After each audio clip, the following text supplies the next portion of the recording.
Hello, welcome back. Radio city joke સ્ટુડિયોમાં આપનું સ્વાગત છે. કિશોર કાકા અને કાકી બંને સાથે જ છે. સાંભળો, હું નથી કહેતી પહેલા કે લવ મેરેજ અને એરેન્જ મેરેજમાં હંમેશા એરેન્જ મેરેજ વધારે ટકે.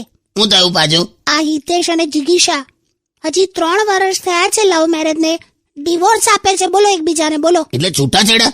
એટલે હિતેશ અને જીગીસા છૂટા થાય છે એમ? શું લેવા? હિતેશ જિગીશા સાથે ખુશ નથી. બોલો, આખી સોસાયટી જીગીસા સાથે ખુશ છે, ખાલી હિતેશને પ્રોબ્લેમ છે.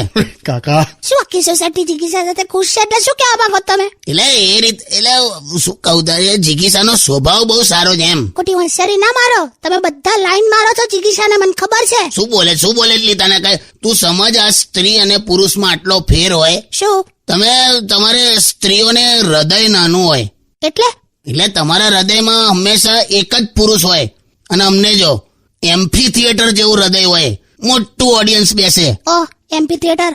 તમારા એમપી થિયેટરમાં એવા પ્રોગ્રામો આપીશ ને પછી હું. ના સોરી, ચાલ જવા દે બસ. પણ કાકી, પેલો એરેન્જ મેરેજ અને લવ મેરેજ વાળું તમે કઈ કહેતા હતા, એનું શું થયું? એ જ કે એરેન્જ મેરેજમાં ડિવોર્સ ઓછા થાય. કેમ એવું? એવું જ ને લા, જે માણસ એની મરજીથી લગ્ન ના કરી શક્યો હોય એ ડિવોર્સ શું આલવાનો લા? ચૂપ રહો.